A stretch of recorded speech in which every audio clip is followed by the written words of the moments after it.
முழுவதிலும், யூதேயா முழுவதிலும், சமாரியாவிலும், பூமியின் கடைசி பரியந்தமும் எனக்கு சாட்சிகளாய் இருப்பீர்கள் என்றார்.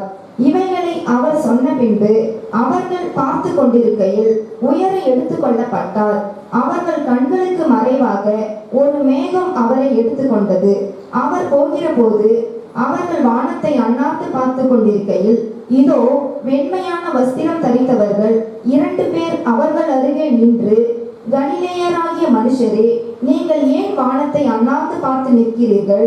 உங்களிடத்தில் இருந்து வானத்திற்கு எடுத்துக்கொள்ளப்பட்ட இந்த இயேசுவானவர் எப்படி உங்கள் கண்களுக்கு முன்பாக வானத்துக்கு எழுந்தருளி போனாரோ அப்படியே மறுபடியும் வருவார் என்றார்கள்.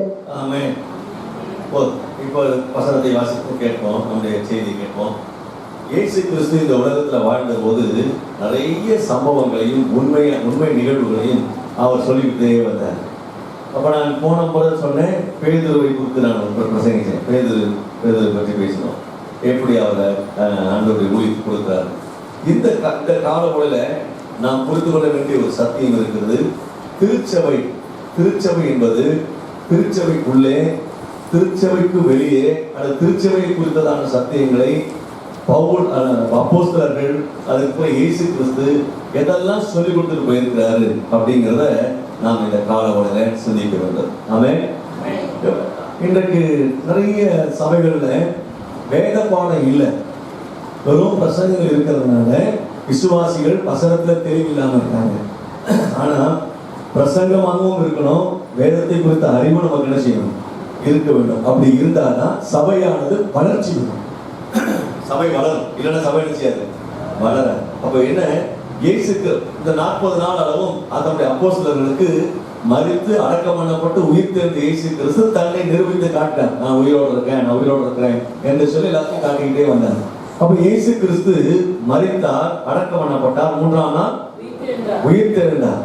உயிரோடு எழுந்தார்னு சொல்லக்கூடாது, உயிர்ப்பிக்கப்பட்டார்னு சொல்லக்கூடாது, உயிர் தெரிந்தார் என்று சொல்லணும். என்ன சொல்லணும்? உயிர் தெரிந்தார். இப்போ உயிர் தெரிந்த இயேசு கிறிஸ்து தம்முடைய அப்போஸ்தலர்களுக்கு காட்சி அளித்த பிறகு அவர் சொல்கிறார், நீங்க போய் எருசலேமில் நினைச்சீங்க காத்திருங்க என்று சொல்லுகிறார். அப்போ அந்த 10 நாட்கள் எங்க போய் காத்திருக்கிறாங்க?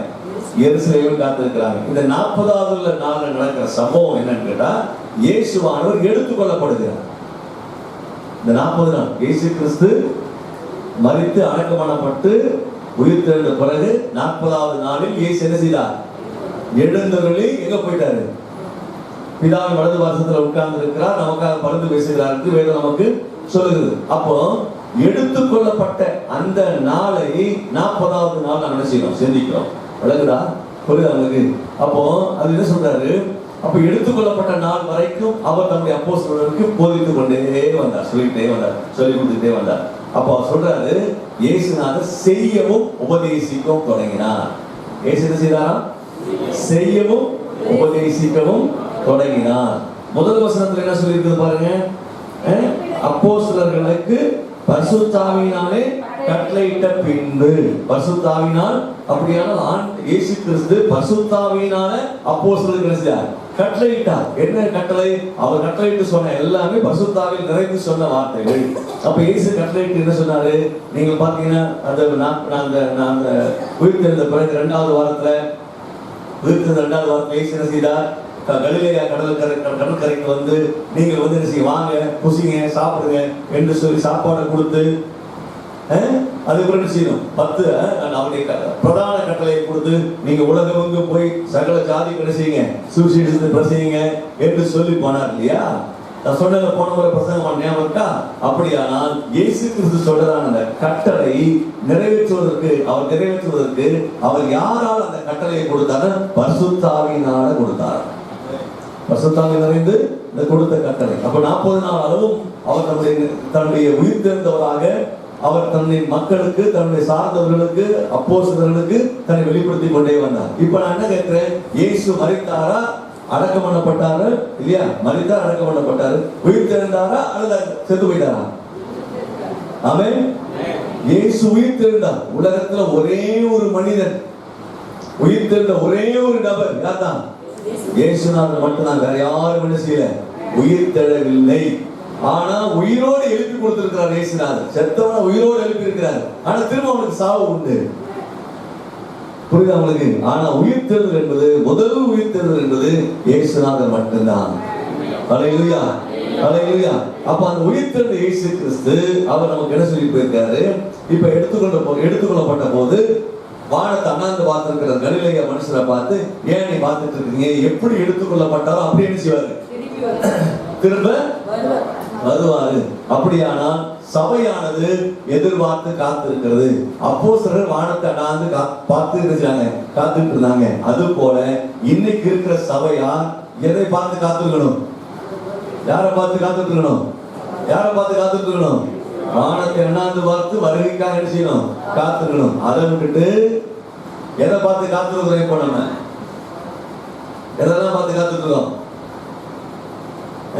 சிரிக்கிறீங்க, உங்களுக்கே வாங்கிடுச்சா? இதை தாண்டா எங்காலும் சொல்லுவாங்க. எதெல்லாம் பார்த்து காத்துருக்கிறீங்கப்பா? கடைக்காரனை பார்த்து காத்துருக்கிறீங்க.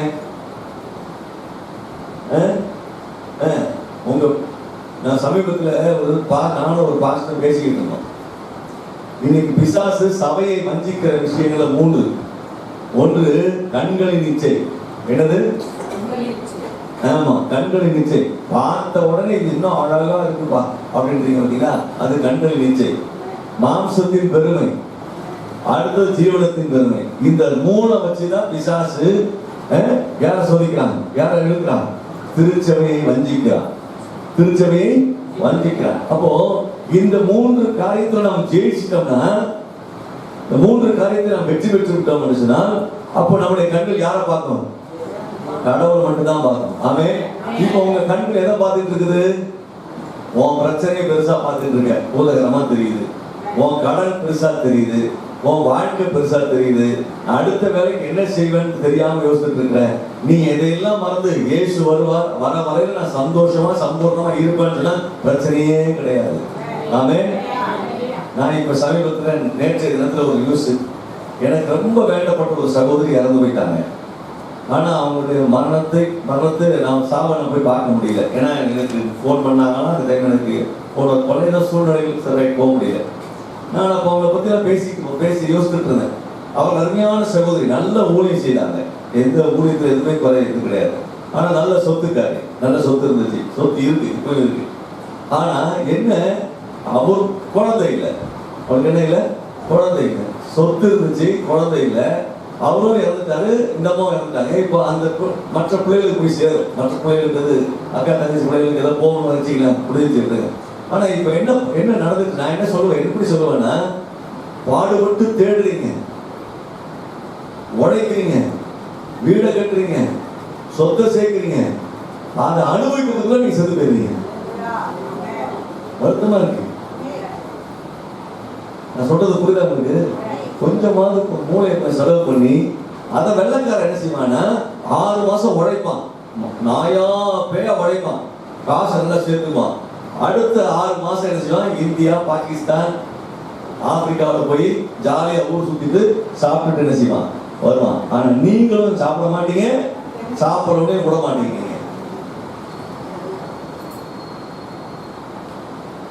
அவன் சாப்பிடறவனை பார்த்தா அவனுக்கு என்ன குறைம்பீங்க, சாப்பிடாத பார்த்தா பத்தியா போயிடுச்சுங்க. உங்க புத்திய திருச்சபையுடைய புத்திய மாத்தணும். ஆமென். திருச்சபை புரிதவங்க சொல்றது விளங்குதா? இருக்கீங்களா? ஆமென். நீங்க இருக்க வேண்டிய காலத்துல ஆயுசு நாட்கள்ல சந்தோஷமா இல்லாம செத்த பிறகு நீ சந்தோஷமா இருப்ப? பாடுபட்டு தேடி தேடி தேடி காசு சேர்க்கிற.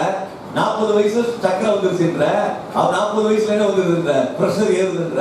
அப்புறம் பிரஷர் ஏற்றுறதுக்கே பிள்ளைங்க இருக்குது, பேர பிள்ளைங்க இருக்குது, பிரஷர் ஏற்றுக்கிட்டு தான் இருக்கும். சக்கரை எங்க ஏறுறது அதான் இறங்காது, அது அப்படியே தான் இருக்கும், போயிட்டு தான் இருக்கும். அப்புறம் மாத்திரை வாங்கி போட்டுட்டு இருப்பேன், மருந்து கடை நம்பி தான் வாழணும், டாக்டரை நம்பி தான் வாழ்ந்துட்டு இருக்கணும். இது ஒரு வாழ்க்கையா? சொல்லு. சாப்பிட முடியாதது ஒரு வாழ்க்கையா? இருக்கிறத அனுபவிக்க முடியாத ஒரு வாழ்க்கையா? நிம்மதியா படுத்து தூங்க முடியாத ஒரு வாழ்க்கையா? சொல்லுவோம். நீ புரியுதா நம்ம பேசுறது?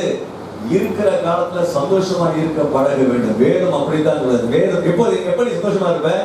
எனக்கு எல்லாவற்றையும் ஆண்டவர் சம்பந்தமா கொடுத்திருக்கிறார் என்ற எண்ணம் உனக்கு எப்போ வருதோ அப்ப நீ சந்தோஷமா இருக்க. ஆமென். ஆமா, இருக்கீங்களா? ஆமா. அப்ப எப்போ அவங்க என்ன செய்தாங்க? அப்போஸ்தலர்கள் என்ன செய்தாங்கன்னா வானத்தை எண்ணாந்து பார்த்துட்டு இருந்தாங்க. என்ன பண்ணாங்க? அதை பத்தி தான் இப்ப பேச போறேன். இப்பதான் ஒண்ணு நுழைய போறேன். அவங்க எப்படி வானத்தை அண்ணாந்து பார்த்தாங்க? அப்போஸ்தலர்கள் 5ஆம் அதிகாரத்துக்கு வாங்க.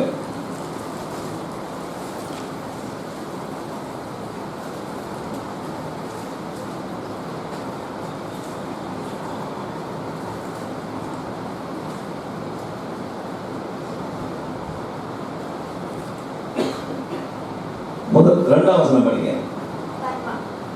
தன் மனைவி அறிய அவன் கிரயத்திலே ஒரு பங்கை நீங்க மேலுள்ள வசனத்தை படிச்சிருங்க. அனனியா என்னும் பேருள்ள ஒருவனும் அவனுடைய மனைவியாகிய சப்பீராலும் தங்கள் காணியாட்சியை விற்றார்கள். தன் மனைவி அறிய அவன் இது போதும். இப்ப என்ன செய்யறாங்க? அதே போல பர்னபான்னு ஒருத்தர் முன்னாடி ஒருத்தர் உள்ளாரு.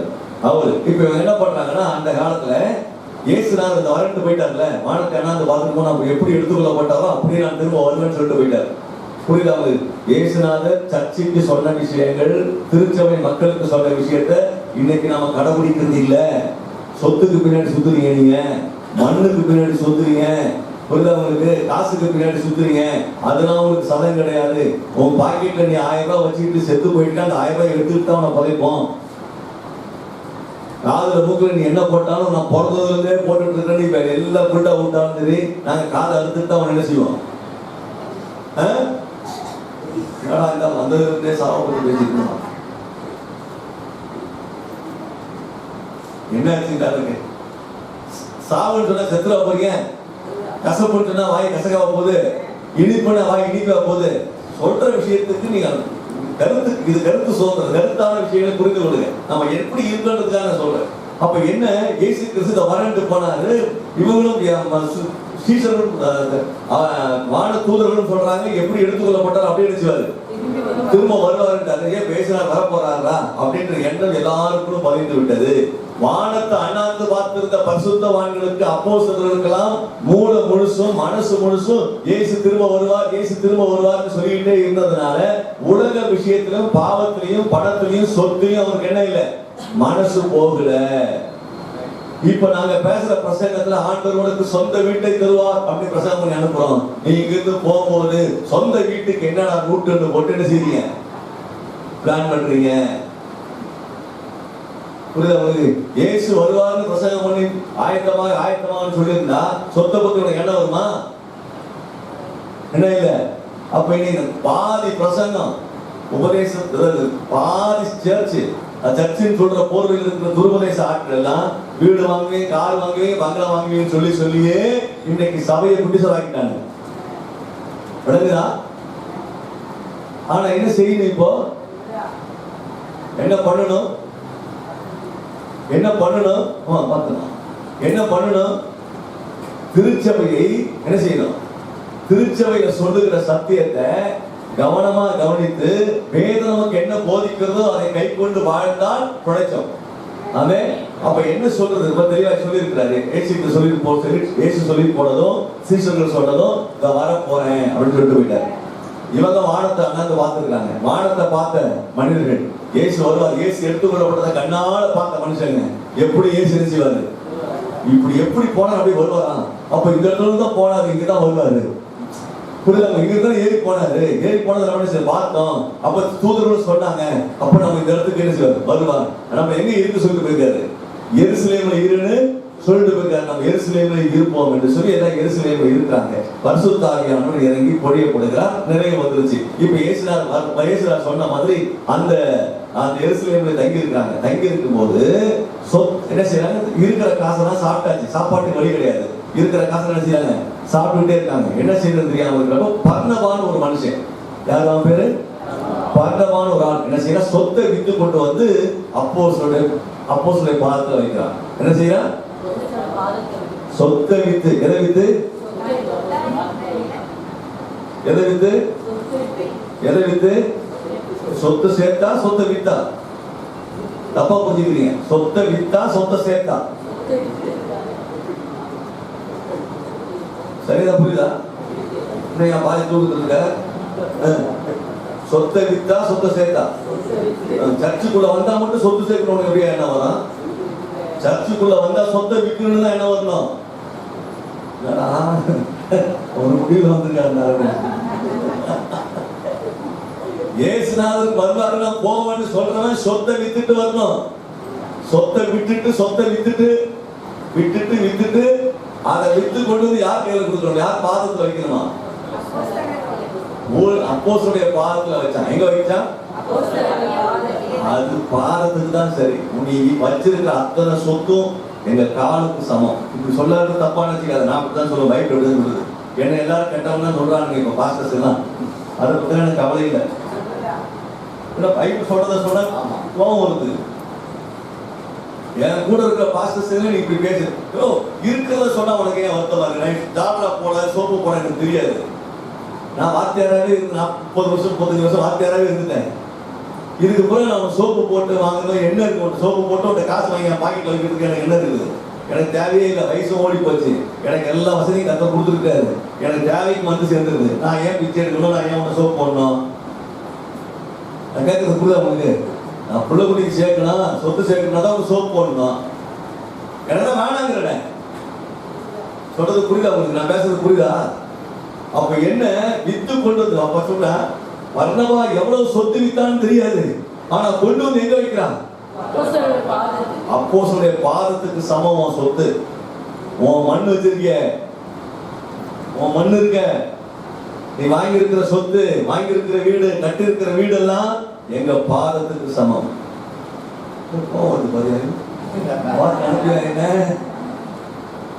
நான் சொத்து இவ்வளவு கேவலம் பேசலாம். எவ்வளவு கஷ்டப்பட்டு சேர்த்துருக்கேன்.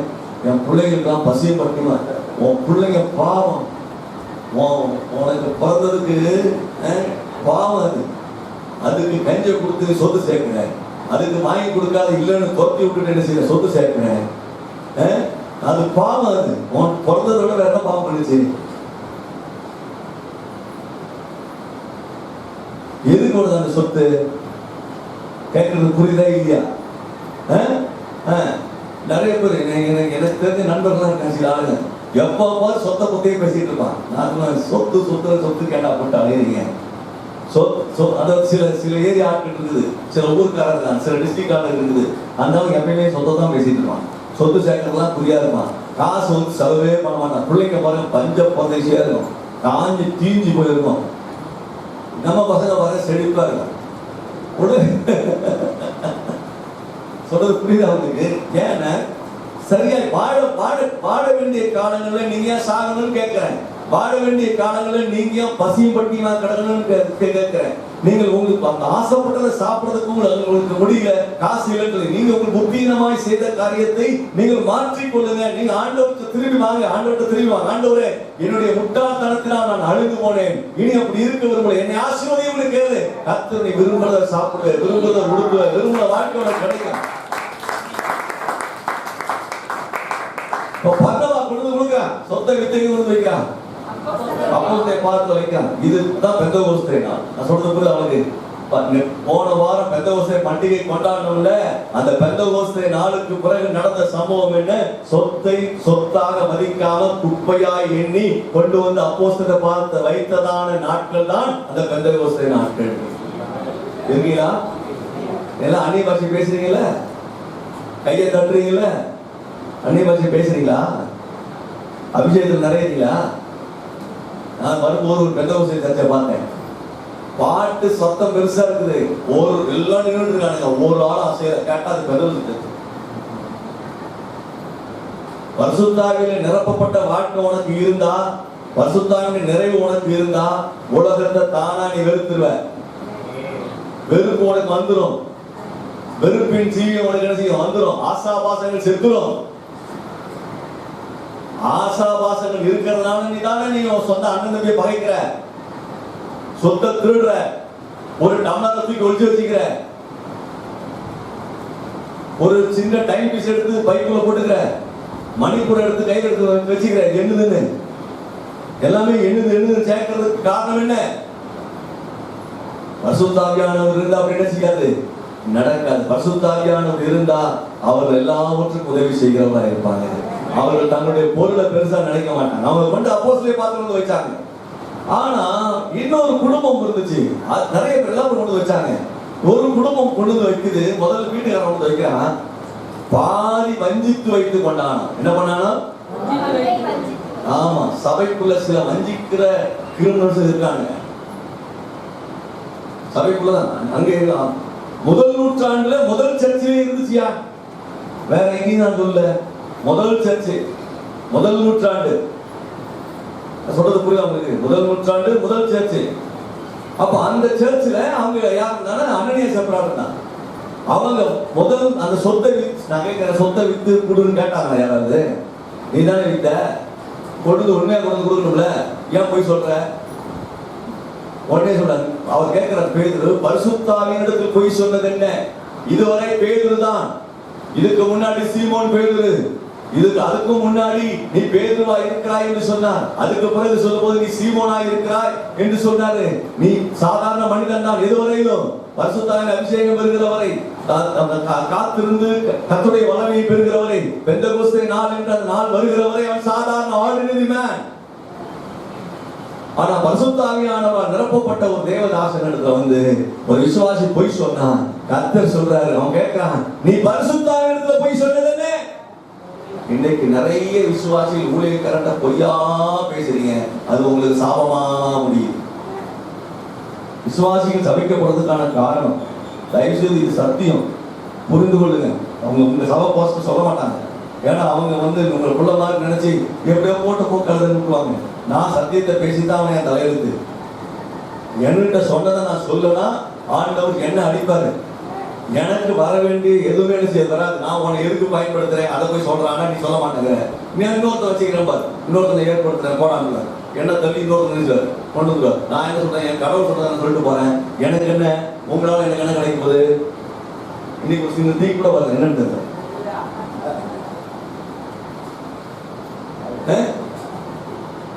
எனக்கு என்னன்னு கேட்கிறேன், சொல்றது புரியுது அவங்களுக்கு?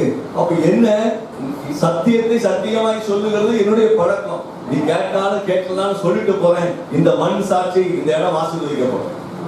ஆமென். இந்த இடம் ஆசீர்வதிக்கப்படும். அப்ப என்ன சொல்ற, மிக தெளிவா நீங்க புரிந்து கொள்ளுங்க கண்பானவர்களே. அப்போஸ்தலர் கேட்கல, அவங்களே வச்சு கொண்டு வைக்கிறாங்க, கொடுக்குறாங்க. அதுல ஒரு பங்கை வஞ்சித்து எடுத்து வச்சுக்கிட்டு, இல்லம்மா நான் கொண்டு வந்துருக்கேன், சும்மா சொன்னேன், பேசுறேன். அப்ப என்ன சொல்றாரு, வஞ்சித்து வைப்பது என்ன? சபைக்குள்ள யார் வந்துட்டா, என்ன வந்துருச்சு? வஞ்சிக்கிற ஆட்கள் வந்தாங்க. என்ன பண்ணாங்க? இது புரியுது? முதல் சர்ச்சில் முதல் கூட்டம் இன்னும் என்ன செய்யல, நாட்கள் ஓடல, எத்தனை மாசம் தெரியல, அதுக்குள்ள என்ன ஆயிடுச்சு? என்ன பண்ணிட்டாங்க? என்ன பண்ணிட்டாங்க? என்ன ஆயிடுச்சு? வஞ்சித்து வைத்துக் கொண்டார்கள். என்ன செய்தாங்க? வஞ்சித்து எடுத்தார்களாம், வஞ்சித்தார்களாம். அப்ப மிக தெளிவாக புரிந்து கொள்ளுங்க கண்மானவர்களே. அப்போ வஞ்சிக்கிற காரியம் சபைக்குள்ளே வந்து விட்டது. உடனே அவர் சொல்றார், நீ பரிசுத்த ஆவியினிடத்துல போய் சொன்னது என்ன? யார்கிட்ட போய் சொல்லிட்ட? நீ பரிசுத்த ஆவியினிடத்துல போய் சொன்ன. இத கேட்ட மாத்திரத்துல கீழே விழுந்தா செத்து போயிட்டான். ஹார்ட் அட்டாக் வந்துச்சு, கீழே விழுந்தா செத்து போயிட்டான். சொத்த ஆசை உனக்கு ஹார்ட் அட்டாக்க கொண்டு வரும். சொத்தை சுத்திட்டு இருந்த உனக்கு ஹார்ட்டுக்கு பிரச்சனை வந்துருச்சுன்னு அர்த்தம். நீ டாக்டருக்கு செலவு பண்ணி வேஸ்ட். சொத்தை தூக்கி தூரம் வையே, ஹார்ட் சரியாயிடும். இருக்கீங்களா? எங்கயா இருக்கீங்க? இருக்கீங்களா இல்லையா? ஒண்ணு சமைச்சு நீ வீடு, சில அம்மா இருக்காங்க, வீடு நல்லாதான் பெருக்கி தொடச்சி சுத்தி வந்து பெருக்கி அந்த குப்பை எடுத்து இந்த குப்பை எடுத்து அங்கேதான் சுத்திட்டு, செத்தா கூட அங்க சுத்திட்டு வீடை கட்டிட்டு அழுவோம். ஐயோ ஐயோ ஐயோ ஐயோ இடத்த சுத்திக்கலாம், சுத்தி கடைசியில் என்னன்னு தெரியாது. ஏதாவது ஒரு பிரச்சனை வந்து அந்த வீட்டு மேல இருக்கிற ஆசை, அந்த மண்ணு மேல இருக்கிற ஆசை பட்டு போயிடும். ஆனா ஐயோ நல்லா தான் இருந்துச்சு, ஆமா நல்லா தான் இருந்துச்சு, ஆனா மனசுக்குள்ள என்ன யாருக்கு தெரியும்? அதான் இந்த இடத்த சுத்தி சுத்தி வந்துருக்கு. மண்ணு மண்ணாசை உனக்கு மண்ணுக்கு கொண்டு போயிடும். மண்ணாசை வைக்காத, என்ன செய்யாத, இருக்கிற வரை வசதியா தூங்குறதுக்கு ஒரு இடம் இருக்கா? முடிஞ்சு. நல்ல பிள்ளைங்களை வளர்த்தியா? நாளைக்கு உன் பிள்ளைங்க உனக்கு வந்து கவலை இல்லாம கஞ்சி ஊத்துமா, சாப்பாடு கொடுக்குமா? அவ்வளவுதான். வேற என்ன உனக்கு வரும் நினைக்கிறீங்க? நான் பேலஸ்ல வாழ்ந்த 10 வருஷம் கூட்டிருக்கோம் உனக்கு ஆயுசு. நீ கட்ட மொசைக் ஃப்ளோர்ல படுத்து எழுந்திரிச்சா உனக்கு 5 வருஷம் கூடிடுமா, 10 வருஷம் கூடிடுமா? என்ன பாக்குறீங்க? என்ன பாக்குறீங்க? எனக்கு வந்து அம்பானி சொத்து சேர்த்துட்டாரு, அதனால ஒரு 10 வருஷம் ஆயுசு நாள் கூடிடுமா? ஒன்னும் இல்லை சார், ஒன்றும் கிடையாது. உன்னுடைய ஆயுசு நாட்கள் கூடணும்னா கவலை இல்லாம இருக்கணும். உன்னுடைய ஆயுசு நல்லா இருக்குன்னா என்ன செய்யணும்? அப்ப கவலை வேண்டாம்னா சொத்து வேணாம்னு சொல்லு, உலகம் வேண்டாம்னு சொல்லு, இந்த ஆசாபாசங்கள் வேண்டாம்னு சொல்லு, நீ நிம்மதியா இருப்ப. ஆமென். ஆமா, சொத்தையும் இந்த ஆசாபாசங்களை கட்டி இழுக்கிறது உனக்கு ஹார்ட் அட்டாக் வரும், நீ பொட்டு போயிடுவ. இந்த ஆசை, பண ஆசை கொடுக்கணும்னு விரும்புறாரு, கொண்டு வந்து கொடுக்குறான், பாதி ஒழிச்சு வச்சிருக்கான். ஏன்னா போய் சொன்னு கேட்ட உடனே ஐயோ தெரிஞ்சு வச்சேன்னு கிளம்புதான் தெரிவிட்டான். கொண்டாட்டிக்கு தெரியும் இந்த விஷயம். அவ வந்து சொல்றா இவ்வளவுதான் வித்தியான்னு கேட்கிறாரு பேதுரு. ஆமான்றா. நீ புருஷன் முன்னாடி 2 பேரும் என்ன செய்தீங்க? பரிசுத்தாவில போய் சொல்றதுக்கு என்ன செய்த? ஒருமனப்பட்டிருக்க நீ அப்படின்னு கேட்ட உடனே ஐயோ இவனுக்கு தெரிஞ்சு வச்சாங்க கிளம்புதான். அவன் தெரிஞ்சுட்டான். அடக்கம் பண்ண ஆட்கள் வரதுக்கு முன்னாடி இவன் செத்தா இவனோட இவனே அடக்கம் பண்ணிட்டாங்க. அப்ப பாருங்க, சர்ச்சில் அடக்கம் பண்றதுக்கு சில ஆட்கள் ஏற்படுத்தி வச்சிருக்காங்க. சில வாலிபர்கள் அடக்கம் பண்றதுக்குனே ஒரு குறிப்பிட்ட இருந்திருக்கு ஆதி சபையில. நான் சொல்றது விளங்குதா? இருக்கீங்களா? அப்படியானால் திருச்சபையை தேவன் கட்டமைப்பது என்னென்ன? பாடத்தை அண்ணாந்து பார்க்கிறவர்கள் தான் திருச்சபை மக்கள். இயேசு கிறிஸ்துவின் வருகையை எதிர்பார்த்து காத்திருக்கிறவர்கள் தான் திருச்சபை மக்கள். அவர்களுக்கு இந்த உலக ஆசாபாசங்கள் இருக்காது, சொத்து மேல் எண்ணம் இருக்காது, பொருள் மேல் எண்ணம் இருக்காது. அப்போ உனக்கு சொத்து இல்லையான்னு கேட்டா எனக்கு சொத்து இல்ல. பைபிளை வச்சு சொல்றேன், வழிபடுத்த சொல்றேன், சொத்தே கிடையாது என் பேர்ல, ஒரு சொத்து கிடையாது. நான் ஓட்டுற வண்டி கூட என் பேர்ல கிடையாது. எந்த அசையும் சொத்தும் இல்ல, அசையா சொத்தும் கிடையாது. சொத்து வாங்குறதுக்கு ஐடியா இருக்கா? ஐடியா கிடையாது. இயேசு வருகிறார் என்ற எண்ணம் உனக்கு இருந்தா, எடுத்துக்கொள்ளப்பட்ட இயேசு சீக்கிரமா என்ன செய்வார்? வருவார் என்ற தரிசனம் உனக்கு இருந்தா அதைத்தான் நோக்கி பார்த்துட்டு போயிட்டாங்க. எதை பார்க்க மாட்டீங்க? எதை பார்க்க மாட்டீங்க? சொத்தையும் உலகத்தையும் பார்க்க மாட்டீங்க. அப்படி உலகத்தையும் சொத்தையும் பார்க்கிற ஆட்கள் என்ன செய்வாங்க? ஆமா, ஹார்ட் அட்டாக் ஏற்படுத்துறதே இந்த மாதிரி சூழ்நிலை வந்து ஏற்படுத்தி வச்சிருக்காரு. வந்தது காரணம் என்ன செய்யுது? எங்கிருந்து வருது? எங்கிருந்து வருது? உன் பேராசையில தான் வருது. எதுல வருது? எதுல வருது? ஆயத்தத்தை சொல்லுங்க பாப்போம். பேராசை. அந்த பேராசைன்ற அந்த வார்த்தைக்கு சரியான இது என்ன? ஜீவனத்தின் பெருமை. ஏன்னா ஜீவனத்தின் பெருமை, அதுதான் பேராசை. புரியுதா? அந்த பேராசையை ஒழிச்சு, கண்களின் நிச்சய ஒழிச்சு, மாம்சத்தின் நிச்சய ஒழிச்சு நீ நல்லா இருப்ப. அதான் சபை நமக்கு சொல்லிக் கொடுக்கிறது. ஆமென். சரி, அடுத்த கட்டத்துக்கு நான் கொண்டு போனோம் உங்களை. இப்ப வஞ்சித்தல் என்று சொல்லி வார்த்தைக்கு வந்தீங்களா? ஏதேன் தோட்டத்துல பிசாசானவன் ஏவாளை வஞ்சித்தான். ஆதியாகமம் 3ஆம் அதிகாரத்துக்கு திருப்புங்க.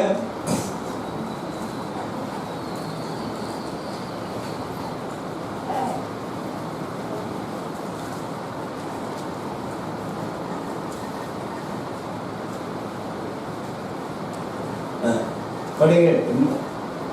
அதுல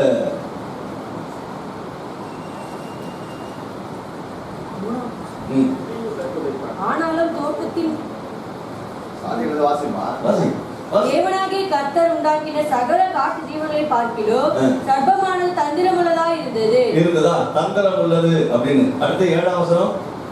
அப்பொழுது அவர்கள் இவருடைய கண்களும் திறக்கப்பட்டது. அதுக்கு மேல 6ஆம் வசனம் 5ஆம் வசனம் வஞ்சித்தது சர்ப்பமனை வஞ்சித்து நம்ம சொல்லுவா. அடுத்த பகுதி திருப்பி பாருங்க. அடுத்த பக்கத்துல பாருங்க. ஆண்டவர் கேட்பாரு. அப்ப சொல்லுவாரு, தேவனாகிய கர்த்தர் ஸ்திரியை நோக்கி நீ இப்படி செய்தது என்ன? ஸ்திரீயானவள் சர்ப்பம் என்னை வஞ்சித்தது. சர்ப்பம் என்னை வஞ்சித்தது. அவ அந்த பழத்தை பறிச்சு தானும் தான் புருஷனுக்கும் கொடுத்ததுக்கு காரணம் என்ன? சர்ப்பம் ஆண்டவர் விளக்கின கனியை சாப்பிட்டதற்கான காரணம் என்ன? சர்ப்பம் வஞ்சித்தது. சபைக்குள்ளே சில ஆட்கள் சர்ப்பத்தை போல ஊழியத்தையும் ஊழியக்காரனையும் வஞ்சிக்கிறதுக்கு எப்பயுமே பிசாசு யாரையாவது வச்சிருப்பான். ஏன்னு கேட்டீங்கன்னா லாஜிக்கல் என்ன லாஜிக்னா, இயேசுநாதருக்கு ஒரு ஆள் தானே இல்லையா? யாரு? யூதாசன் தான். அவனை தெரிஞ்சே வச்சுட்டு இருந்தார். அவனை தெரிஞ்சே கூட வச்சுட்டு இருந்தார். எல்லா சபையிலையும் அது இருக்கும். இங்க இருக்காதுன்னு நான் நினைக்கிறேன், நான் நம்புறேன், நான் பார்ப்போம். இயேசுநாதருக்கே ஒண்ணு அப்ப நமக்கலாம் பத்தாது, தெரியாது, கடவுளுக்கு தான் வெளிச்சம். புரியுதா அவங்களுக்கு? அப்ப என்ன, இந்த வஞ்சிக்கிற சில ஆட்கள் சொத்து கையில வச்சிருப்பாங்க.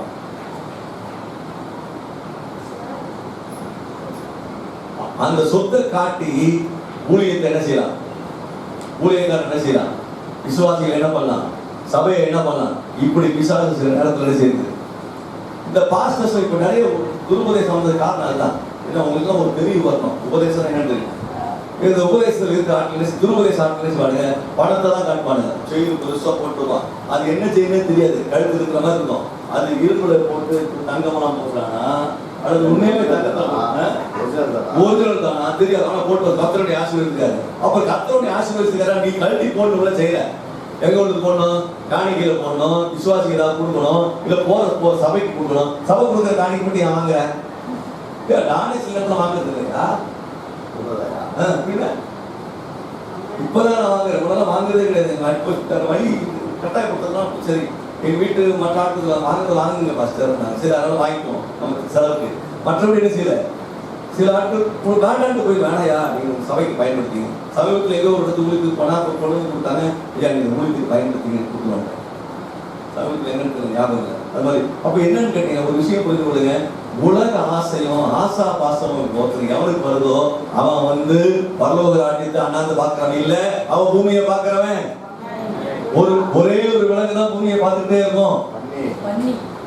தெரியுது? நான் சொல்லப்பா, நீங்க தான் சொன்னீங்க. அது சாகும் போது தான் வானத்தை பார்க்கும். கட்டி 4 பேர் தூக்கி போவான் கழுத்துல கத்தி வைக்கிறதுக்கு. அப்பதான் எதிர்பார்க்கும். அது இருக்கிறதான் பார்க்கும்.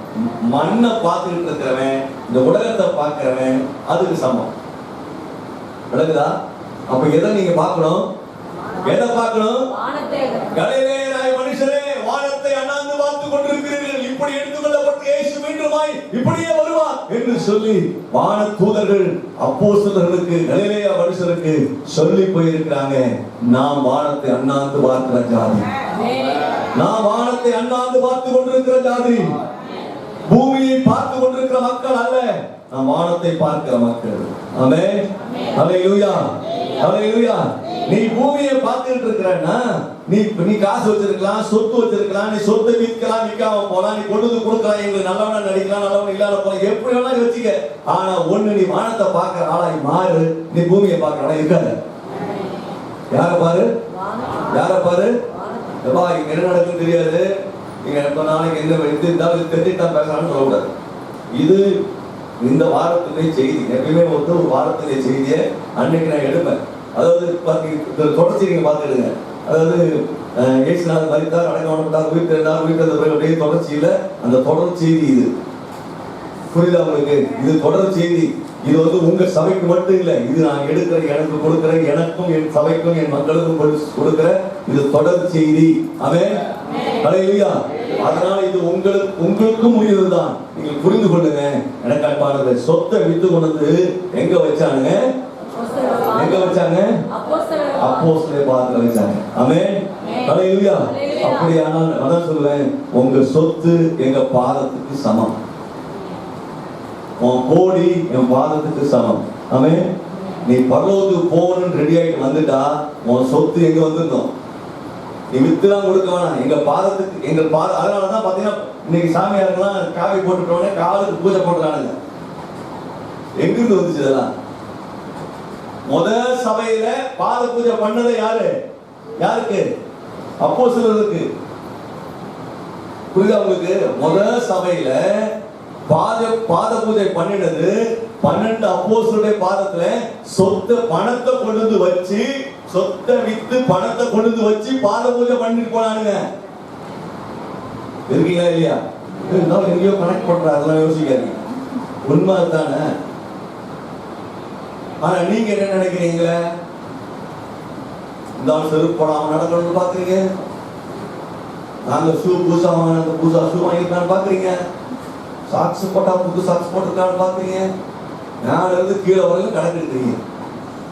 அன்னைக்கு இந்த சபையில் இருக்கிற மக்கள் அப்போஸ்தலருடைய பாதத்தை எப்படி வச்சாங்க? தாங்குனாங்க. ஆமென். பைபிள் என்ன தெரியுமா சொல்லுது? பழைய ஏற்பாட்டு புத்தகம் ஏசாயாவில் என்ன தெரியுமா சொல்லுது? சுவிசேஷகனுடைய பாதம் மலையின் மேல் எவ்வளவு அழகாக இருக்கு என்று வர்ணிக்கிறது. ஆமென். புரியுதா உங்களுக்கு? அப்படியே ஆண்டவரே பார்த்து அழகுன்னு சொல்றது முகத்தை பார்த்து இல்ல, ஊழியம் செய்யறவருடைய பாதத்தை பார்த்து. ஆமென். ஊழியம் செய்யுங்கடா, நான் உட்கார்ந்துட்டு என்ன செய்வீங்க? ஊழியம் செய்யுங்கப்பா, ஆத்துமாராயம் பண்ணுன்னு பார்த்தா இவ்வளவு காலியா இருக்கு. சண்டை போட்டுக்கிட்டு ஒருத்தர் நீயா நான் பார்த்து போட்டு நடத்திட்டு என்ன ஆகுது? நீங்க என்ன செய்யணும்? இப்போ என்ன பண்ணும்? ஆமா, முன்னாடி உட்காரு, பின்னாடி உட்காரு, பின்னாடி உட்காரு, முன்னாடி உட்காரு. எல்லாம் எல்லாம் நல்ல விசுவாசிகள் முதல்ல முன்னாடி உட்காருவாங்க, ரொம்ப அடிக்கிறதுலாம் முன்னாடி உட்காருவாரு. இவர் எல்லாரும் முன்னாடி போச்சு பின்னாடி வந்துருக்காரு. என்ன கதை இது? புரியுதா? இருக்கீங்களா? ரைட். அப்ப என்ன, வஞ்சிக்கிறவன் எங்க இருக்கிறான்? வெளியில தான் கிடையாது. எங்க இருக்கான்? எங்க இருக்கான்? உள்ளுக்குள்ளவே இருக்கான். அந்த இடத்துல நீங்க இருக்கிறாங்க தாயில, அந்த இடத்துல எப்பா நீங்க இருக்கிறாங்கப்பா, எப்படியாவது அவன் பரவாமல் இருந்தால் நலமாக இருக்கும் அப்படின்னு சொல்றதுக்கு போயிட்டாருங்க. ஆமென். ஆமா, நீ அவன் பரவாமல் இருந்தா நலமாக இருக்கும் என்று சொல்லி இடத்துல என்ன செய்யக்கூடாது? போயிடக்கூடாது. ஆமென். புரியுதா உங்களுக்கு? அப்ப இங்க சொல்லப்பட்டிருக்கிறது இதுதான் எனக்கு சத்தியம். இப்போ நடந்துச்சா? இப்ப அப்போஸ்தலர்கள் என்ன செய்ய? மூணாவது அதிகாரத்துல முதல் வசனத்துக்கு அப்போஸ்தலர்களாகிய 9 மணி நேரத்திலே பேதுருவும் யோவானும் தேவாலயத்துக்கு போனார்கள். அப்பொழுது தன் தாயின் வயிற்றிலிருந்து சப்பானியாய் பிறந்த ஒரு மனுஷனை சுமந்து கொண்டு வந்தார்கள். தேவாலயத்திலே பிரவேசிக்கிறவர்களிடத்தில் பிச்சை கேட்கும்படி நாடோறும் அவனை அலங்கார வாசல் எண்ணப்பட்ட தேவாலய வாசலிலே வைப்பார்கள். தேவாலயத்திலே பிரவேசிக்க போகிற பேதுருவும் யோவானையும் அவன் கண்டு பிச்சை கேட்டான். ஐயா பிச்சை போடுன்னு கேட்டான். பேதுருவும் யோவானும் அவனை உற்று பார்த்து எங்களை நோக்கி பார் என்றார்கள். எங்களை பாருடா, என்ன பாரு அப்படின்னு. அது ரெண்டு பேரும் என்ன சொல்றாங்க? நீ பிச்சை போட்டு எங்கேயோ பார்த்து கேட்டு என்ன பண்றா நீ பாக்குறான். இப்ப பார்த்த போது சொல்றாரு, அவன் அவரிடத்தில் ஏதாகிலும் கிடைக்கும் என்று குத்து பாருன்னு சொன்னா, ஓ ஏதோ கொடுக்க போறாங்க பொழுது அப்படின்னு என்ன செய்யலாம்? அட்டென்ஷன் நினைக்கிறவர பாக்குறாரு. அப்படி பார்த்துட்டு என்ன சொல்றாரு? ஏதாவது கிடைக்கும் என்று எண்ணி அவர்களை நோக்கி பார்த்தான். அப்பொழுது பேதுரு வெள்ளியும் பொன்னும் என்னிடத்தில் இல்லை. இத சொல்றதுக்காக என்ன பார்க்க சொன்னேன்? என்ன காசுலாம் கிடையாது சொல்றதுக்காக என்ன பாருன்னு சொன்னேன். புரியுதா உங்களுக்கு? பிறவி முடவன் 40 வயசா என்ன இருக்கான், எழும்பி நடந்ததே கிடையாது. அவன் நான் ஒவ்வொரு நாளும் உட்கார்ந்து சர்ச்சுக்குள்ள போராட்ட காசு கேட்பான், பிச்சை கேட்பான், பிச்சை எடுத்துட்டு இருக்கிறவன். இவங்க போறாங்க, பிச்சை கேட்கறான். டேய் இடம் பாடுறான்றான். உடனே என்ன நிறைய காசு கொடுக்க போறாரு, ஏதோ நடக்க போகுது. திடீர்னு சொல்ல வெள்ளியும் பொண்ணு இல்லைன்றாரு. இது இல்லைன்னு சொல்றதுக்கு என்ன கூப்பிட்ட? அடுத்தது வரும். இது இல்லைன்னு சொல்றது, காசு இல்லைன்னு சொல்றதுக்கு என்ன விட்டு பாருங்க. காசு இல்லைன்னு சொல்றதுக்காக விட்டு பாரு. நான் கேட்கிறேன், ஜெபத்துக்கு போற ஆட்கள்கிட்ட பர்ஸ்ல மணி பர்ஸ் என்ன செய்யுது? இல்ல. உள்ள என்ன இல்ல? காசு, வெள்ளியும் பொண்ணும். எப்பா இவன் கொண்டு கொடுத்தான், யாரு? பர்னபாஸ் கொண்டுதான். அதுக்கு முன்னாடி அதுக்கு பின்னாடி இந்த வருஷத்துக்கு பின்னாடி பாத்தீங்கன்னா யாரு இருக்கா? யார் வந்திருக்கா? இவன் கொண்டு வைக்கிறான். பணம் எங்க இருக்குது? அப்போஸ்தலர் பாதத்துல இருக்குது. ஆனா எங்க இல்ல? பாக்கெட்ல இல்ல. எங்க இருந்துச்சு? ஆமா, நான் எப்பவுமே சொல்லுவேன், காசு எங்க பாதத்துலதான், எங்க பாக்கெட்ல கிடையாது. காசு எங்க? பணம் எங்க? சொத்து எங்க? எல்லாம் எங்க பாதத்துலதான். ஆனா எங்க பாக்கெட்ல இல்ல. எங்கிட்ட அவன் சொல்றான், என்னிடத்தில் உள்ளதை தருகிறேன், நான் ஒண்ணு வச்சிருக்கேன், விலை மதிக்க முடியாத ஒரு பொக்கிஷம் வைத்திருக்கிறேன். யாரும் அறியாத ஒரு விஷயத்தை நான் வைத்திருக்கிறேன், இயேசுவின் நாமம். ஆமென். பரிசுத்தாவின் அபிஷேகத்தை பெற்றதான பேதுரு சொல்கிறான், இயேசு என்ற நாமத்தை வைத்திருக்கிறேன். வெள்ளியும் பொன்னை காற்றும் மகா மேன்மையானது, வெள்ளியும் பொன்னை காற்றும் மகா சிறப்பானது, வெள்ளியும் பொன்னை காற்றும் மிகவும் அற்புதமானது, வெள்ளியும் பொன்னை காற்றும் இந்த உலகத்திற்கு அவசியமானது என்று சொல்லி அவர் சொல்கிறான். என்கிட்ட வெள்ளியும் பொண்ணு இல்ல, சொத்து கிடையாது, ஆஸ்தி கிடையாது, நான் எதையும் வைத்திருக்கவில்லை, என்கிட்ட ஒன்னே ஒண்ணு இருக்கு. இவன் இயேசுநாதரை விட்டுட்டு ஓடும்போது, இயேசுநாதரை பரமறதுக்கு முன்னாடி உயிர் தெரிந்த பிறகு சாப்பாட்டுக்கு வழி இல்லைன்றப்ப போட்டையும் வலையும் எடுத்துட்டு சீட்டா திரும்ப மீன் பிடிக்க போயிட்டான். இயேசு திருமணை சந்தித்து கூப்பிட்டுறாரு. அப்ப இதுக்கு முன்னாடி 3.5 வருஷமா பாதுகாத்து வச்சிருந்த போட்டும் போயிடுச்சு, இப்ப வலையும் இல்ல. இல்லன்னா அவன் சொல்லிருப்பான், என்கிட்ட போட்டு வலை மட்டும் இருக்குது, வாடா அவனுக்கு தரணும்னு சொல்லிருப்பான்ல. இப்ப போட்டும் கிடையாது, எதுவும் இல்ல, வலையும் இல்ல, ஒண்ணுமே கிடையாது. ஓட்டாண்டி நான் ஒண்ணே கிடையாது, ஒண்ணுமே இல்ல, ஒன்னே ஒண்ணு இருக்கு, இயேசுவின் நாமம். நான் என்ன வச்சிருக்கேன்? ஆமா, சொத்தை விட மிக மேன்மையானது, உன் ஆஸ்தியை விட மிக மேன்மையானது, நீ கட்டி இருக்கிற வீட்டை விட மேன்மையானது, நீ வச்சிருக்கிற விலை மதிக்க முடியாத பொக்கிஷத்தை காட்டுறது மேன்மையானது, நீ வயிற்றில் வைத்திருந்தா அதை காட்டிலும் இயேசுவின் நாமம் மேன்மையானது. ஆமென். அப்ப இன்றைக்கு நீங்கள் புரிந்து கொள்ள வேண்டியது, இயேசு என்ற நாமத்தை சொல்லி நீங்க ஜெயிக்கணும், பிசாசை ஜெயிக்கணும், அசுத்த வல்லமைகளை ஜெயிக்கணும், போராட்டங்களை ஜெயிக்கணும், வறுமையை ஜெயிக்கணும், குழப்பங்களை ஜெயிக்கணும். உங்க வாழ்க்கையில வருகிற அத்தனை இடர்பாடுகளையும் ஜெயிப்பதற்கு இயேசுவின் நாமம் போதும். ஹல்லேலூயா. எனக்கு வெளியே போனீங்கப்பா, நீ 40 வருஷமா எப்படி இருக்க? முடவனா இருக்கிற. இயேசுநாதர் பிறக்கிறதுக்கு முன்னாடி இருந்த நீ எப்படிதான் இருக்க? நீ முடவனா இருக்கிற. இயேசு கிறிஸ்து இந்த உலகம் 3 வருஷம் ஊழியம் செய்த காலத்திலேயே நினைச்சிருக்கிற. இவரை பார்க்காம முடவனா இருந்திருக்கிற. இப்ப அந்த நாமம் இயேசுநாதர் இருந்தாரே, அதோடைய பேரை சொல்றேன், நீ எழுதி நடப்ப என்று சொன்னார். ஆமென். என்னுடைய உள்ளதை தருகிறேன், இயேசுவின் நாமத்துல எழுந்து நட என்று கைகளை பிடித்து தூக்கி விட்டாங்க. அப்ப நடந்த அற்புதம் என்ன? அந்த இடத்துல உடனே இமீடியட்லி, உடனே அடுத்த செகண்ட், ஒரு நிமிஷம் கூட தாமதிக்காம இயேசுவின் நாமம்னு சொன்ன உடனே அவன் கால்களும் கரடுகளும் பலன் கொண்டது. எலும்புகளை பலனாக்குகிறது இயேசுவின் நாமம். ஒரு தசைகளை உருவாக்குவது இயேசுவின் நாமம். உனக்கு புதிய ஜீவனை கொடுப்பது இயேசுவின் நாமம். எந்த குறைபாட்டோடு அங்கவீனத்தோடு இருந்தாலும் இயேசுவின் நாமம் அதை சுகப்படுத்துகிறது.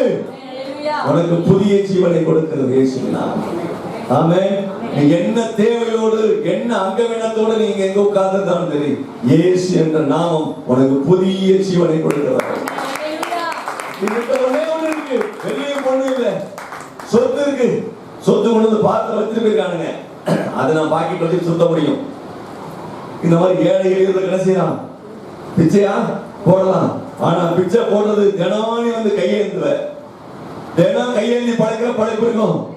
நீ கையேந்தி படைக்காத ஒரு வாழ்க்கையை தரேன், மற்றவங்க கையேந்தி படைக்காத ஒரு வாழ்க்கை இருக்கு, அது இயேசு என்ற நாமத்தில் இருக்கு.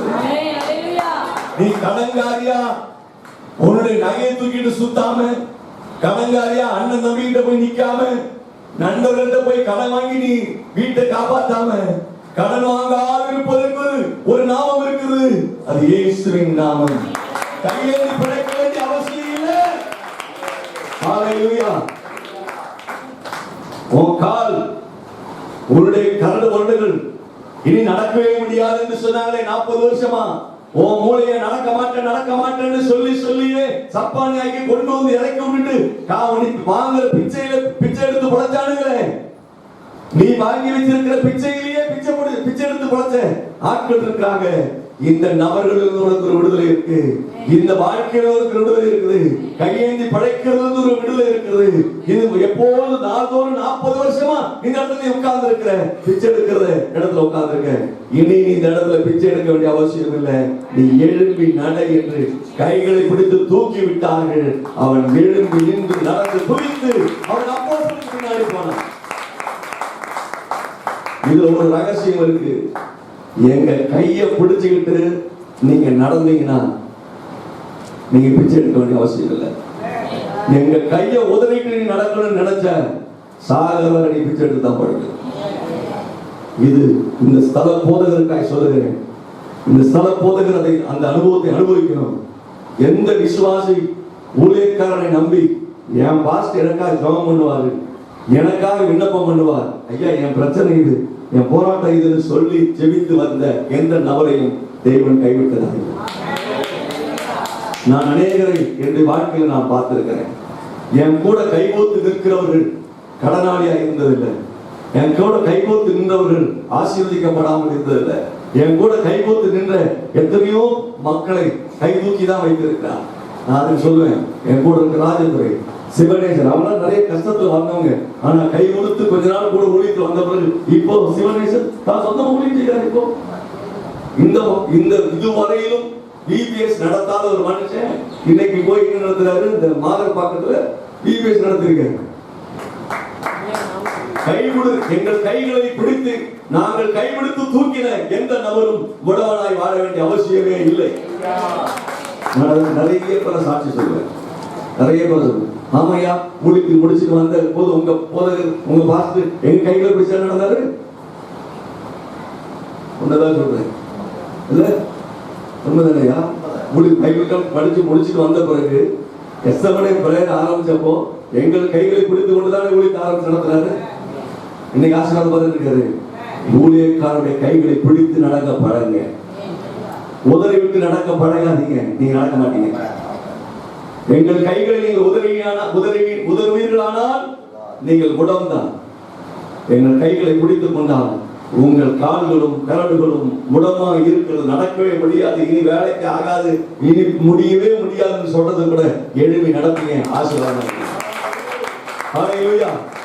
எங்கிட்ட சொத்து பணம் இல்ல சார். இன்னும் இப்படி கூட சொல்லுவேன், நீங்க கொடுக்கிற எல்லா காணிக்கையும் நாங்க சாப்பிடணும் அவசியம் இல்லை. எனக்கு சொல்லுவேன், பாதுகாப்பு படைக்கிறாரு, அது வேலைக்கு போறாரு. அவர் பிள்ளையை காப்பாத்துறது, குடும்பத்தை காப்பாற்ற, அவர் சோர்த்திங்கிறதுக்கு அவர் நிறைய சம்பாதிக்கிறார். அவர் காணிக்கைக்குள்ள கை வச்சு சாப்பிடணும் அவசியம் இல்லை. உங்க காசு எல்லாம் எங்க போகுது? ஊழியத்து தான் போகுது. அவன் எனக்கு கொடுக்குற காணிக்கை, நான் வாங்குற காணிக்கை கூட சிலர் எனக்கு கொஞ்சம் நான் எடுத்துப்பேன், மீதி எல்லாம் நான் ஊழியத்து தான் கொடுக்குறேன். ஊழியத்து தான் கொடுக்குறேன். எங்க வீட்டம்மா சம்பாதிக்கிற விஷயங்களை கூட நான் அந்த காரியத்தை தான் நான் செய்யறேன். நான் ஒரு சாட்சியை சொல்றேன். சின்ன பொண்ணு சினிமாவில் வந்திருக்கா. அவங்க வந்து +2 பாஸ் பண்ணி வந்தாச்சு. நான் அப்படி நாங்கள் பேசுவோம், நீ வந்து ஸ்கூல் டாப்பராக வந்தா உனக்கு அது ஒரு இது ஒரு போர்டில் வைப்பாங்கன்னு பேசுவோம். ஆனால் அப்படியே போச்சு, விட்டுட்டேன். திடீர்னு ஒரு இடத்துல ஃபோன் வருது, வேதாந்தம் இன்ஸ்டியூட்லேருந்து ஃபோன் வருது. என்ன விஷயம் கேட்டா, உங்கள் பொண்ணு இங்கே படித்தாளா? ஆமாம், இந்த ஸ்கூலில் படித்தா, அவள் ஸ்கூல் டாப்பர். அப்படியா? ரைட். என்ன வேணும், என்ன செய்ய? இல்லை, எங்கள் இன்ஸ்டியூட்டில் சேர்ந்து நீங்கள் நீட்டு படிக்க வைக்கிறதுனால நான் வந்து 60% உங்களுக்கு என்ன செய்கிறேன், ஸ்காலர்ஷிப் தரேன் அப்படின்னா. அப்படியா? ஆனால் அப்போ சொன்ன தெய்வ சித்தம் இது ஏதோ நம்ம சேர்க்கணும்னு நினச்சிட்டு இருக்கோம். பணம் பத்தாது, 1,50,000 நான் எங்கே போவேன், என்ன காசு கிடையாது. நான் அப்போ ஜெபம் பண்ணிட்டு இருந்தேன், பேசாமல் ஜெபம் தெய்வ சித்தம் ஏதோ நடக்கும், பொறுத்து பார்ப்போம் அப்படின்னு. அப்போ அவள் வாங்கின மார்க்கு ஸ்கூல் டாப்பர்ன்ற ஒரு காரணத்துக்காக எங்களுக்கு வந்து வெறும் 60,000 ரூபாய் கட்டுங்க சார் போதும் அப்படின்னா. அதையும் நம்ம என்ன சொல்லியிருக்கோம், என்ன சொன்னாங்க, 60,000 மொத்தமா கட்டுவானா, 6,000 மாசம் 6,000 ரூபாய் கட்டுங்க. நான் யோசித்தேன், பாருங்க எப்படி ஆண்டவர் புரிதா நான் சொல்றது. என்கிட்ட என்ன இல்லை, இயேசுவின் நாமம் மட்டும்தான் இருக்கு. பாக்கெட்ல பணம் கிடையாது, வெள்ளி பொண்ணு என்கிட்ட இல்லை. என்ன இருக்கு? இயேசுவின் நாமம். ஆமென். அப்போ உதவி செய்யறதுக்கு உலகத்தான் பீகார்ல இருந்த ஒரு நிறுவனம் இங்க ஆரம்பிக்கிற ஒருத்தன், இங்க இருந்து ஒருத்தன் போன் பண்றான், உன் பொண்ணுக்கு நான் சீட் வச்சிருக்கிறேன். ஏன் நான் சீட்டு போய் போடும் போது என் கூடவே சில ஆட்கள் வராங்க, பிசினஸ் பேசுறாங்க, இது இப்படி குறைச்சிட்டாங்க அப்படி குறைச்சிட்டாங்கன்னு கேட்கறாங்க. அப்பா அம்மா உட்காந்து என்ன செய்யறாங்க, வியாபாரம் பேசிட்டு இருக்காங்க, கொஞ்சம் குறைச்சு கொடுங்க, கொஞ்சம் குறைச்சிட்டாங்க. நாங்க குறைச்சிட்டா இப்படித்தான் கேட்கவே இல்லை. அவங்களே முடிவு எடுத்தாங்க. அந்த அப்பா அந்த பொண்ணு ஒண்ணு அதுவே எல்லாத்தையும் முடிவு எடுத்து கொடுத்துச்சு. அப்ப எங்க வீட்டம்மா என்னத்துக்கு 6,000 3 டிவா கட்டுறேன்னு சொல்லுறேன். நான் 3 டிவா கட்டுறேன்னு சொல்லிட்டு வந்துட்டேன். அப்ப என்ன யோசிக்கிறேன், என்ன சொல்றேன், நீங்க கர்த்தருடைய கரத்தை பிடிங்க, ஊழியக்காரனுடைய கரத்தை பிடிச்சிடுங்க. நீங்க ஊழியத்துக்கும் ஊழியக்காரனுக்கும் கை கொடுத்து கைகோர்த்து இருக்கிற நபர்களா இருந்தா இயேசுவின் நாமத்தினாலே நீங்கள் செழிப்பா இருப்பீங்க, பிச்சை எடுக்கவே மாட்டீங்க.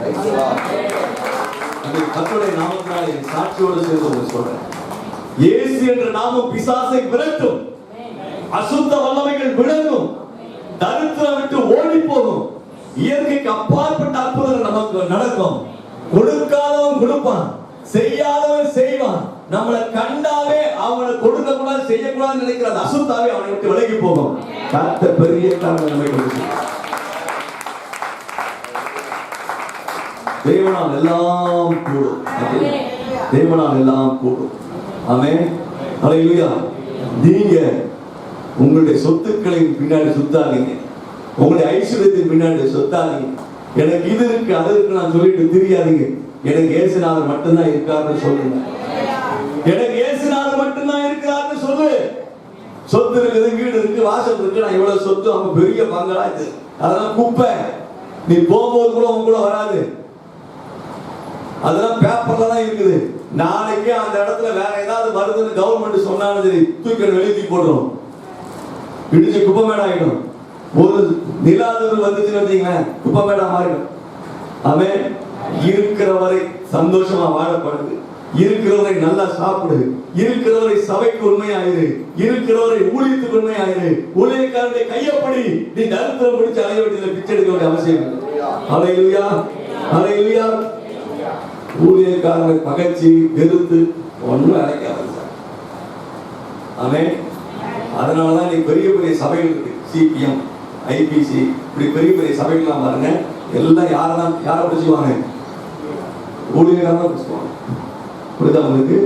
ஆமென். ஆமா, ஏன்னா அவர்கள் தான் நினைச்சுவாங்க, அவர்கள் தான் கடவுளுடைய மனிதர்களை பிடித்துக் கொள்ளுங்க. கடவுளுடைய மனிதர்கள் என்றைக்கு உங்களுக்கு நன்மை செய்கிறவர்கள் தீமை செய்ய மாட்டாங்க. ஆமென். அப்ப சொல்லுங்க, வெள்ளிய பொண்ணு என்கிட்ட கிடையாது, என் பாக்கெட்ல கிடையாது. இயேசுவின் நாமம் இருக்கு, எழுப்பி நட.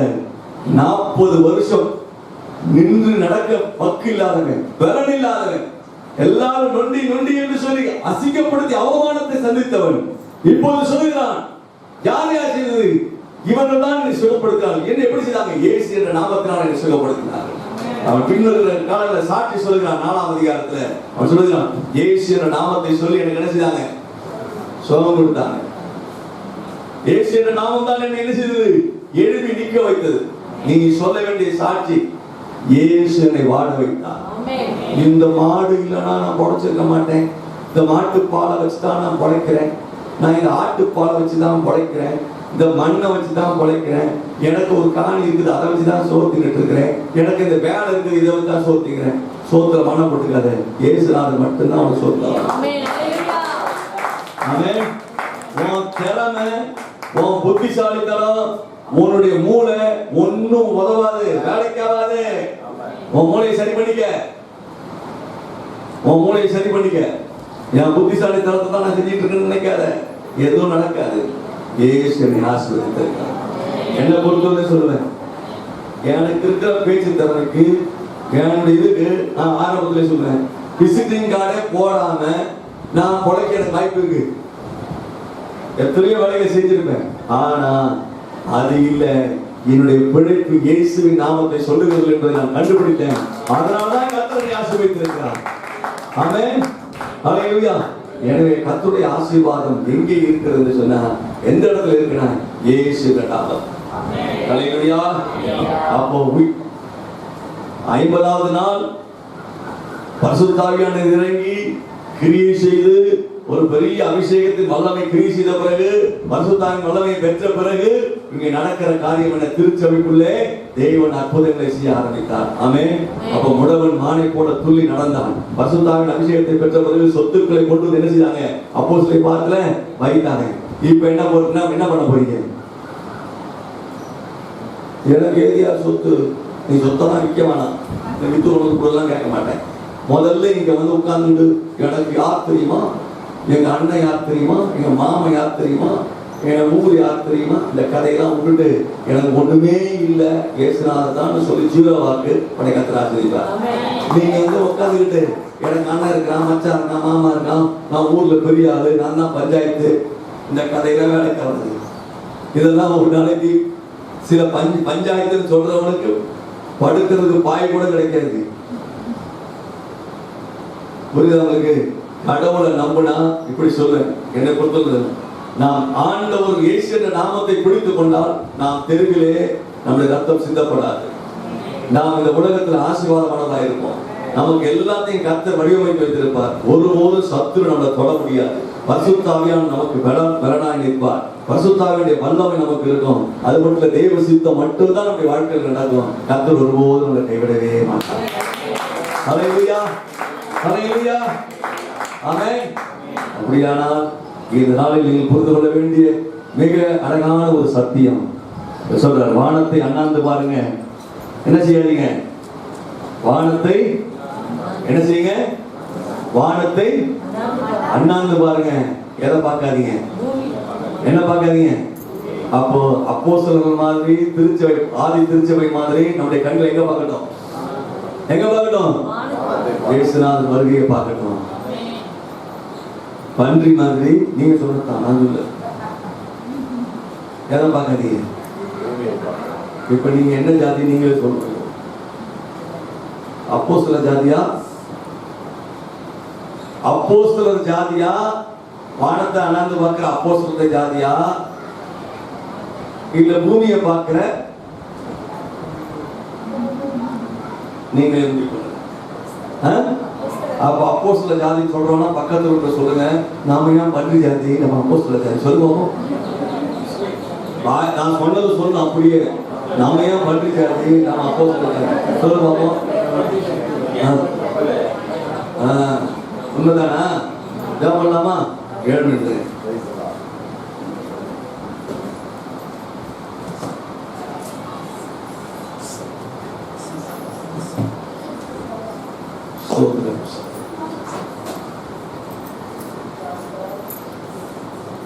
இந்த உலகம் நம்மளை வஞ்சிக்க பார்ப்போம். சொந்தங்கள் வஞ்சிப்பாங்க, கூட இருக்கிறவங்க வஞ்சிப்பாங்க. ஒரே தோட்டத்தில் இருந்த சர்வம் வஞ்சித்தது. ஒரே இடத்துல வாழ்ந்த அனனியா சப்பீரா அப்போஸ்தலரை வஞ்சித்தார். ஆனா பேதுரு அந்த வஞ்சிப்புக்கு மாட்டல. அந்த வஞ்சித்தல் கடைசியில சிக்கல, மாட்டல. சிக்கின ஆதாம் ஏவாள் என்ன பண்ணாங்க? நிர்வாணியா மாறினாங்க. சிக்காத ஆள் மகிமையா என்ன செய்தார்? அற்புதமாய் தன் வாழ்க்கையை நடத்தினார். அப்படியானால் நாங்கள் மகிமையாய் அற்புதமாய் இந்த ஊழியத்தை செய்யும்படி தேவன் எங்களை அழைத்திருக்கிறார். பாஸ்டர் பால் அழைச்சிருக்கிறார். இந்த ஊழியத்தை நிறைவேற்றும்படி கர்த்தர் அழைத்திருக்கிறார். இந்த பகுதியில இந்த ஊழியத்தை செய்யும்படி தேவன் அழைத்திருக்கிறார். அந்த அழைப்பு அவர் மேல் இருக்கிறது, எங்கள் மேல் இந்த அழைப்பு இருக்கிறது. நாங்கள் உங்களை கரம்பிடித்து தூக்கும்படியாக கர்த்தர் எங்களை கொண்டு வந்திருக்கிறார். நாங்கள் ஒவ்வொருவரையும் கரம்பிடித்து தூக்குவதற்காக இயேசு என்ற நாமத்தை வைத்திருக்கிறோம். எங்கள்கிட்ட வெள்ளியும் பொண்ணும் கிடையாது. உண்மையா சொல்றேன், எங்கள்கிட்ட வெள்ளியும் பொண்ணும் கிடையாது. இயேசுவின் நாமம் மட்டும் இருக்கு. யாரெல்லாம் விசுவாசிக்கிறீர்களோ அவர்கள் சொல்லுங்க, ஆண்டவரே உம்முடைய நாமம் தான் என்னை வாழ வைக்கும், உம்முடைய நாமம் தான் என்னை உயர்த்தும், உம்முடைய நாமம் தான் அவச்சொல்லை மாற்றும், நொண்டின்ற அவச்சொல்ல மாற்றும், உம்முடைய நாமம் தான் பிறவி விடவனாயிருந்த என்னை குதித்து எழ பண்ணும். நரம்புகள் பலனடையும், எலும்புகள் உருவாகும், தசைகள் பலனடையும். உன்னுடைய அவயவங்கள் தேவனுடைய வல்லமையினால் புது பலனை காணும். இயேசு என்ற நாமம் இன்றைக்கு அற்புதங்களை செய்யும். Praise the Lord. Praise the Lord. இந்த நாமத்தை பிடித்துக் கொண்டு, ஆண்டவரே உம்முடைய நாமம் எனக்கு சொந்தம், என் குடும்பத்துக்கு சொந்தம், என் பிள்ளைகளுக்கு சொந்தம் என்று சொல்லு. ஹல்லேலூயா, ஹல்லேலூயா. இயேசு என்னும் நாமம் என் நாவிற்கு சுகீதம், நானிலம் தானிலன் அரணேயா. இயேசு என்னும் நாமம் என் நாவிற்கு சுகீதம், நானிலம் தானிலன் அரணேயா. இருமின் கூரையும் கூரைக்கவும் பெயரும், கூரையும் கூரைக்கவும் நாமும், இதழ்கள் கூரையும் கூரைக்கவும் பெயரும், இதழ்கள் கூரையும் கூரைக்கவும்